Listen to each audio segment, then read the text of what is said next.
Hey, everybody, it's Bobby Blair coming to you from Fort Lauderdale, Florida.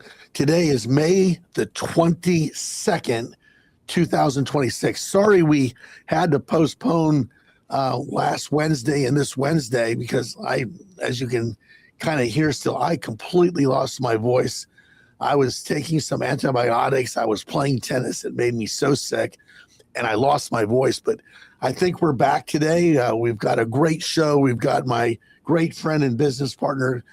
He's going to be talking about AI, but we have some big announcements, especially for those of you here in South Florida that are in our LGBTQ community. The big news is that we have taken over all operations of Hotspots Magazine, which is a dream come true. I'm so humbled for the opportunity. We appointed a brand new board of directors. Jeff Sterling did that with his team. And I was appointed the executive director and publisher of this iconic magazine that has been publishing for over 40 years. Over 40 years. For many, many years, it was weekly. And for the last several years, it's been bi-weekly. I don't think there's been a publication publishing on a weekly, bi-weekly basis ever in the history of our community for over 40 years. So it's going to be incredible. We're going to do all kinds of exciting things. You know, we're going to do monthly meet and greets. We're going to have amazing silent auction item opportunities for people at our meet and greets because we're going to be fundraising so you can become part of the voice of our community as well. You can do your part to participate in making sure that we thrive and we can report on all the great bartenders, the waiters, the business owners, the philanthropists, the nonprofits, everybody that makes the fabric of this community so phenomenal. So you'll have a chance to play a role in many of our different programs. We're going to have Dancing with the Stars coming back. We're going to be doing, incredible Hotspots live pop-up events, parties, all kinds of great things, bringing in the best DJs, you name it. It's going to be really, really exciting. And people are going to be able to have the opportunity to participate on a monthly basis for as little as $10 a month to support the voice of the community. We're doing a name change. It's going to be called the Community Advocacy Media Network. Actually the Community Media Advocacy Network. And we're in the process of doing that. Just very, very exciting times here in South Florida. And what's also great about it is supporting Perks Plus VIP. Perks Plus VIP is growing at a phenomenal rate. We now have close to 1,000 businesses. Can you believe that? 1,000 businesses that are listed. And many of those businesses are in the process of onboarding their complimentary preferred perk. And many of them are taking out the cashless advertising campaign. So keep an eye out for that. If you're a local community member here in South Florida, if you're anywhere in the world and you want to see how Perks Plus VIP works, just go to the App Store, download Perks Plus VIP. It's absolutely free. You get a $5 credit to apply towards gift cards when those become activated in July. And it's going to be amazing. When you think about perks, you can check out all the happenings within the 5-mile radius of the Fort Lauderdale area. You can find a preferred perk to go enjoy something special at a place where maybe you're visiting that's on the happenings, whether it be, the swap shop or a concert or a theater ticket or the Broward Center or something happening on the beach, the air show, whatever it might be. Find your really cool happening, find a preferred perk, and then get a 50% off gift card to go enjoy a great dinner at half off. It doesn't get any better than that. And for you advertisers, when somebody comes in and redeems and they found you on your incredible rotation of your ad, they found you because they linked to your Facebook, your Twitter, your TikTok, all in your advertising campaign that we offer you that's cashless. When they come in and redeem, it's simply your hard costs. So if you're a wine bar and somebody comes in with a $25 gift card and they have 2 glasses of wine and the bill's $25, they're going to redeem that $25. They'll probably buy more wine or take a bottle with them or get some cheese and crackers and all those nice things. But at the end of the day, what did that $25 really cost the business owner? Really just $5 or $6. So it's a hard cost redemption at a retail price for businesses. You never put up any money at all to participate, and we blow you up all in that 5-mile radius to our thousands and thousands of future members. So Tony, that's what we're up to here in South Florida. Heck, you built Perks Plus VIP. Nobody knows it better. You're a partner in Perks Plus, and it's why I wanted to have you on the show and talk about all the power of AI and what you're doing and how you're literally changing the trajectory of businesses across the country with dozens of clients, and you've done just such an amazing job. So welcome to the show again, and this is week 2 of week 6, and we're going to get into it here in just a few minutes. How are you doing today? Yeah, thanks. I'm good. Well, Bobby, wow. I mean, for what you've done, it's quite an accomplishment, right? With Hotspots. I mean, you've owned every major LGBT magazine in the country at some point. It's really kind of amazing. So congratulations for staying relevant. It's pretty amazing. Well, I appreciate it, Tony. And I just think that our community needs a voice, and we need to recognize our people. We're still being held back and set back in so many ways. I mean, it's just very, very challenging times. I mean, for all that's been accomplished, there's still so much more to do. And I think that our people continue to need to be recognized. Businesses need to get the exposure they deserve. I mean, heck, South Florida changes hands every 2 to 3 years by 30%. And every 5 years, it's nearly 50%. So you got to stay out there. You got to stay in the top of mind awareness with the community. The community is changing at all times. I mean, people are aging out. They're moving. They're relocating. New people are coming in. So, businesses have to stay relevant. They got to stay visible. And of course, I think it's critical that we recognize the people that are rolling up their sleeves and helping people and just making a difference in the nonprofit industry. And, our bartenders, our waiters, our servers that serve, millions of tourists every year, and the business owners that survive, those tough summers, and they go into their life savings to make it work. I just want to be the entity and the media property that can really help them and guide them and give them every chance to survive and thrive, because our community needs it. So, Tony, thanks for recognizing that. Let's dig into AI. AI is literally changing the world. And I've invited a lot of beginners to the show today. I sent out about 600 emails. And, listen, let's just start from ground zero. What is AI? What does everybody need to know? What is it first and foremost? Well, I mean, yeah, simply speaking, it's just software that's very intelligent. It's very smart. It's kind of, think of it like a black box. It takes information in, and then based on some probability and statistics tables, it outputs the most likely response. So it compares to like patterns and learned, training from the past. And it's not exactly thinking. It's not like a mind, like it's not generating unique thought. It's literally just a probability machine. So it's not exactly thinking like a human, but it just uses these probabilistic systems to output the most likely next word when it's producing text. So. It's so interesting as a journalist and publisher, and all my articles in Out SFL, and for I would say the last 7 or 8 months, it's changed my life, because when I'm doing an article, for example, on Barney Frank, who really sadly recently passed away, or Jason Collins, both were friends, and Barney sat on our board when we launched our index on the New York Stock Exchange. But I knew his career, but I didn't know everything he did. So I put in Barney Frank. Please identify everything that Barney did that was consequential when he was a congressman for 32 years. And it allowed me to get that data in less than 5 seconds, so that I didn't have to spend hours researching like the old days to find out all the data on Barney Frank or the data on Jason Collins. Like, when did Jason graduate from Stanford?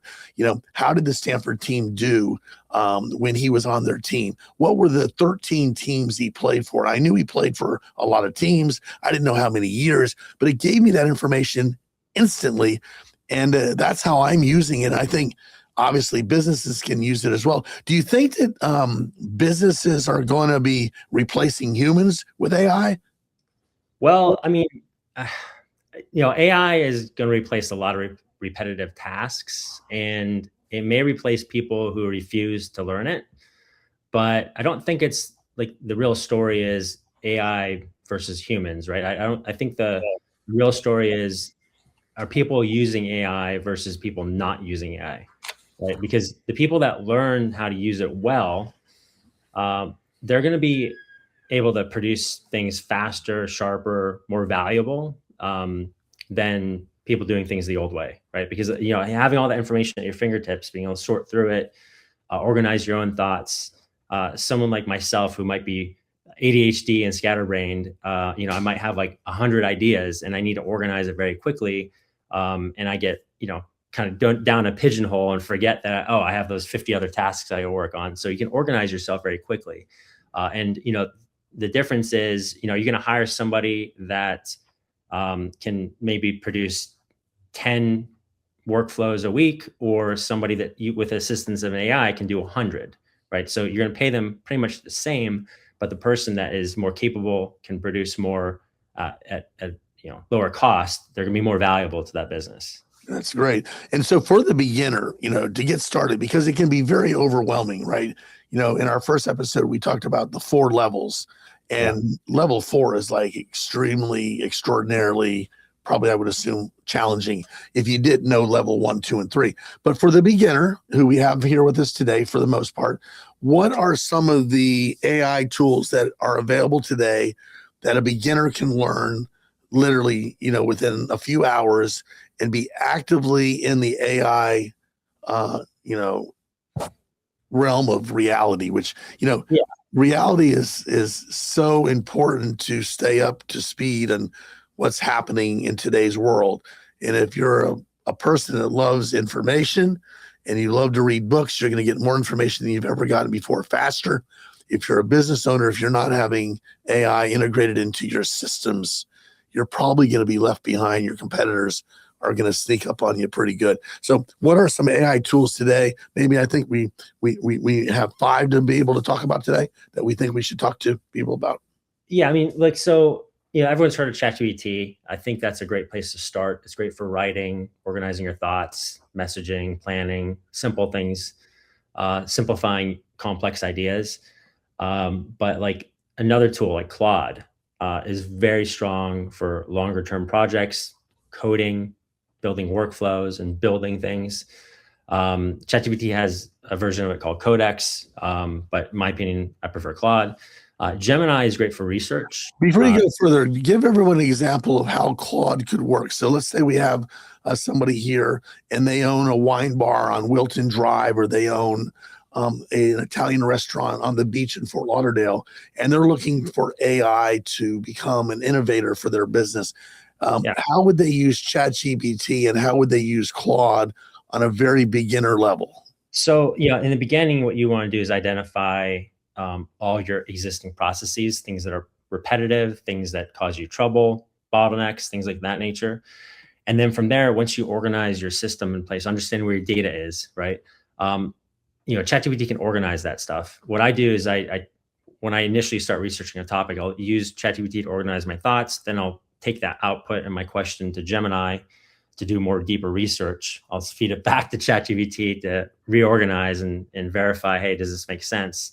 And then I'll actually use Claude to develop an idea of what I could do to implement AI and automate some of these maybe repetitive tasks or expand on my capabilities. For example, in that example, if you have, you said a wine bar, is that right? Yeah, say a wine bar, Wilton Drive, and they want to redo their menu, for example, or they want to do more research on certain wines that they should be ordering. What are the hot wines in New York City that they want to get into the Fort Lauderdale market that may not be here yet?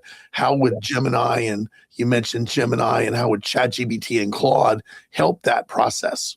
Yeah, so I mean, first you could organize all of your existing lists and menus with ChatGPT. I would go and use Gemini to research additional new items, and then take that and put it into Claude and say, hey, how can I organize this in a way that I can have research being done for me on a regular basis? You could automate this, right? So you could have Claude literally run weekly or daily, generate information based on the research that you normally would do on your own, but give it the tools to do it for you, produce a report that you could read through. Or you can even go one step further and actually start reorganizing maybe what you're offering, right? And rewrite some additional pairing suggestions. Like I don't know much about wine, but at least I know, hey, you're supposed to maybe pair certain types of wine with certain types of food. You can get more creative with that, do more research, find out what's happening, and then literally have a workflow developed for you that can automate new items on a regular basis without you having to do all that hard work. Now, obviously, you'll have to verify and make sure it makes sense, but you can even build additional workflows into your system to double check its own work, right? So that you're not hallucinating or coming up with ridiculous results. Right. So, for example, if I'm a DJ and I want to make sure that I have the most relevant hot new music in the world to play, for example, at the Manor nightclub or at the W Hotel or wherever they work, what I would do is I would go into ChatGPT and say, what are the top 20 most sold songs now on every platform that's selling music that's been newly released in the last 14 days, and that will pop out all the songs that are selling the most, being played the most, all over the world. And now that DJ's got a list that he would have probably never been able to find without having to research every area of the music industry, and it would take a lot of time, and then he's got to build the list. So this DJ, he or she now could get access to that information and literally would pop out in less than 5 seconds, and they could build a playlist even one step past that, you could actually have the system build a custom portal for yourself where you log in every day, and it gives you the top 10 or 20 samples of those actual songs. So you can listen to them and say, yeah, I like that one. Or, hey, that's not my style. So you literally go in manually, listen to them very quickly and read all of that research that it does for you. And then at that point, you can even train the AI to say, hey, the last 2 weeks I've selected, 4 out of the 20 items you've done.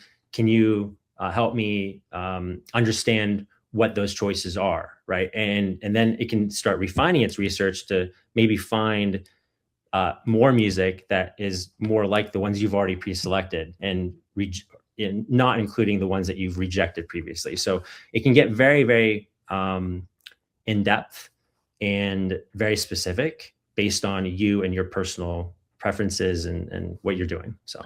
It's really, really cool. And you can also go into ChatGPT and essentially, what are the most frequented, most popular restaurants in New York City? And then you can say, what are 5 or 6 items on their menu that are, unique and different in many, many ways. And so, for example, a restaurant owner might be able to find new, interesting things that they can add to their menu that's getting a great deal of traction in a market where, people are, food connoisseurs. There's thousands of restaurants to go to in that New York City. And so you can research. So we're trying to give you guys that are listening to the show, you gals out there, ideas so that it can trigger, oh, that could work for my business. That idea that Tony just mentioned can work for me. So I guess there's also Adobe works really well. Canva works well. The Microsoft Copilot for office productivity. So how would Microsoft Copilot help, like an accounting firm or somebody that does tax returns or, people that are in charge of running and managing offices? So, I mean, all these different tools are out there. Definitely have very specific tasks that you can utilize in your business. But, it's not really about collecting the tools. It's kind of like reverse engineering what you need help with, and then helping either finding that tool that can help you with that specific project, or developing something that's specific to you, right? Because, some of these big tools, like you mentioned, like Adobe, Firefly, or Canva, or Microsoft Copilot, these are great to do very specific things. And, you have to pay to use them. However, you could actually develop that yourself within your own business to be something very similar that's very specific to you. So you don't necessarily need those tools. If it solves a generic problem, then great, use them. But you could actually go deeper and build them yourselves. And that's kind of like what and the gap between building your own tool to just using an out of the box tool is actually not that far. It's not that wide. What I'm And going to suggest, Tony, is that people contact you to do that, because that's what I've done. And I know that a lot of people have done that. Is anything that you need that we're talking about, it's important that you learn how to do what we're talking about and what tools to use. But if you want to use it to the maximum and get the most out of it, the best investment you could make is a small monthly type retainer with Anthony and his team, and let them execute for you or build the infrastructure for you to have your assistant manager or manager execute for you. That is critical. I think everybody's starting to get the gist of how powerful this is, but I guess the bigger question is do you need technical skills? Like, I have zero technical skills. I have trouble with remote controls for TVs, but I'm getting AI. And I think I know the answer only from my personal use, is that these tools are built so well. They're so user friendly. It's really just like push and play. so, yeah, I mean, so if you can open up an email, open up, your browser, open up, install a program, download it from App Store or whatnot. You can basically use these tools all the way from level 2 to level 3. It might take a little bit of, a little tiny bit of education, but anyone that's somewhat technically savvy can use your email. You can use these tools, right? And you Sounds can great. actually build them, right? So, where you're lacking information, you can use those tools to educate you. You say, hey, what's an API key? Where do I find it? Ask ChatGPT. It will explain it to you. It will show you where to find it, how to use it, how to install it. And it's pretty remarkable. I mean, like, I've taken someone who is a sales guy that is tech non-savvy, and he's using Cloud Code and developing his own tool right now for the solar industry, which is pretty amazing. The tool is so robust and crazy what it's outputting. It takes into account like taxes, future values. I mean, it's technically accounting software that was developed by a non-technical person that doesn't really know anything about accounting either. And so, it does get very remarkable what you can produce, but you shouldn't be scared of it either, because it doesn't really take that much technical skill. If you can type, if you can open up emails, you can use these tools. It's interesting. So I did a little test run before the show today, and like, what jobs or industries will AI impact the most? So I asked myself, put it into my ChatGPT, my $20 a month program, and it came back. If you're in the media business, which I can't believe they said media first, which I was really happy about. Marketing, if you're in any type of marketing business, customer service, real estate, finance, healthcare, education, legal services, any type of entertainment business, they're seeing major transformation from AI. And then I put in, like, what type of content can AI really create? It can create articles, social media posts, create videos. Really, you created a couple of videos for us, which were amazing. Images, presentations, PowerPoint presentations, pitch decks for raising capital for nonprofits. They create advertising, music. You can create your own sound if you want your own music to a commercial or any type of video you might be doing on Facebook, marketing campaigns. This all reduces, everyone, dramatically your production time and cost. So what would have cost me a couple of years ago to do a video for a minute with my dear friend Ephraim, unfortunately, I love so much, but it would have cost me $2,000 or $3,000. Now it's costing like $100 to $200 to do a state-of-the-art, NBC-ready 60-second commercial I could run during the NBC Nightly News here in South Florida. So, Yeah, a lot of people. Go ahead. Yeah. So, I mean, if your work involves information, decisions, content, communicating, repeatable processes, I mean, AI will change how you do those things more efficiently, right? And you can train it to do it the way you want it to be done, right? No, because there's no like set way of doing things. Like, for example, right now, if you want to find out, hey, why are these videos on YouTube or Instagram, these posts, why do they get so many views, right? Well, they've figured out some sort of algorithm by the way that their video is structured, by their heading, by their title, the things they talk about, the topics, what's hot now. All these things can be replicated now. You can do the research using AI. You can find these formats, you can find these patterns, and literally replicate some of these results. Now, it's obviously not guaranteed. You have to do effort. There's still human involvement in it. But if you don't know how to do these pieces, you can research them very quickly and say, hey, I like this channel. These are the videos that were trending. These are their topics. This is the script that they use. This is what the look and feel is, and literally replicate these things very quickly. Yeah. So we got about 4 minutes left, but I want to be devil's advocate for a minute.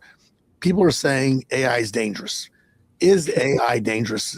Quick, short answer. We got a few more questions. I want to wrap up right at 12:59, right at 1 o'clock Eastern time. So is AI dangerous? Well, so I think the real concern is, how is it being used, right? Who's actually behind using the AI? Is that person dangerous? Because you can use it well or poorly. I think the real concern really is misinformation, scams, privacy, manipulation, right? By psychology. If you know how to manipulate someone, you can manipulate them even better. Fake content, bad advice, trusting, AI without checking it. Yeah, that's where that would be really dangerous there. And then here's how it can help everyday people. And again, I did this with ChatGPT. I put it in. I did it in a whole facts finding system with Gemini and a cross reference. Took me a total of about 3 minutes. And they said that it's helping everyday people that may not even have a business or want to, or they're retired, or they're younger people that are in college. It's helping people with planning trips like never before, managing schedules, writing emails, budgeting your expenses, learning new skills. Learning new skills, health reminders, really doing the research on a good, healthy diet, on foods that you like to eat. Research, obviously, we're talking about saving time on repetitive tasks. And so obviously AI is going to keep growing incredibly fast. And we know that beginners can do it. It's so user-friendly. For businesses, though, real quick before we wrap, we've got 3 minutes. How can they help reduce their operating costs by using AI? What would be a couple examples of that? Like, I'm assuming they could potentially keep their own QuickBooks, take a snap of their QuickBooks, put it into ChatGPT like I do, and it gives me a summary of my QuickBooks and gives me a better understanding where in industry standards where maybe I'm spending too much for the business I'm operating. Like, I know I did this for Tropics Grill. I put in the financial statement and I put in all of the expenses and I said, where am I off on industry standard? Where should my pricing be, i.e. food costs, liquor costs? Yeah, you could say, hey, you ask your AI, hey, be an expert accountant and analyze my expenses and see where I'm wasting money or time, and where and then it will, and then you can ask it to ask you questions about your own business to refine that down, and actually analyze this in a way that would be like a professional CTO or CEO or CFO level, and get those responses back very quickly so that you can then maybe make some adjustments. Yeah, it's amazing. And how could, in your mind, and I got a couple here that I think it's so good, but how can AI help me, hotspots, perks, the wine bar, the restaurant, the tax accountant, the guy that's doing tax returns? How can AI help them generate more sales? Well, obviously AI by itself can't do it alone at this point, but it can help write your better ads, improve follow-up, create email campaigns that are personalized, analyze your customer behavior. If you have data about your customer, you can feed it into the AI to analyze all those things. You can analyze your actual sales calls. If you have those recordings, it can analyze what went well, what went bad, if they're following your script. You can prepare proposals very quickly in a way that is appropriate for that customer. based on what you're offering. You can build lead nurturing workflows. You can even help salespeople respond faster and give them, advice on how to approach and how to respond to their clients faster or more intelligently, right? Without sounding like you're just trying to sell them. Yeah, it's so great. Well, Tony, this has been incredible. It's 1:00 Eastern time. Tell everybody how they can reach you, and when and where they can go to register your complimentary 60-minute crash course, where you've got a starter kit that's going to get everybody from all levels of AI activated, engaged, more educated, inspired to use it in their life. Where can they reach out to you? Where can they register, and provide them your phone number? Yeah, it's siftersales.com/workshop, and it's Sifter, SIFTR, sales.com/workshop. I register for the workshop. Even if you don't attend, register, you get information. There'll be an opportunity for you to book an appointment with me as well. My phone number is 561-371-5474. It's 561-371-5474. Tony, you've been absolutely incredible. I can't wait till next week. We're going to take it to the next level. We're going to start talking about that level 2 for people that spent this week getting going, and they want to be given kind of a roadmap on how to get all the way to that number 4 level. And we want to do that over the next 5 weeks. So I thank everybody for joining today. Thank you for taking 30 minutes out of your day. You can watch this anytime on YouTube. My nephew Bryson's the producer of the show. He'll have it on YouTube in the next couple of hours for those of you that missed it live, but you can always watch it on my Facebook page. I always like to end with something positive that I've learned in my lifetime, and certainly this week with the acquisition of taking over as executive director for Hotspots. Persistence, continuing to dream big, never giving up.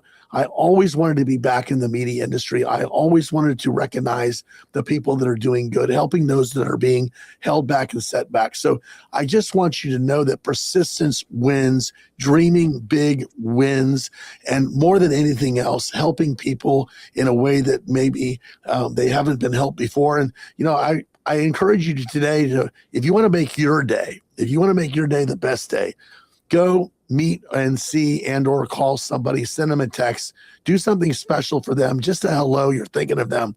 You make their day. I promise you, you're going to feel really, really good about your day as well. It'll make yours just as well. So have a great Friday, everybody. Have a great weekend. We'll see you next Wednesday at 12:30 Eastern time. And I promise you my voice will even be better, I hope. Anyway, bye, everybody. Tony, thank you. And thank you to everyone for watching and for all of your tireless support. It's so appreciated. Have a great weekend.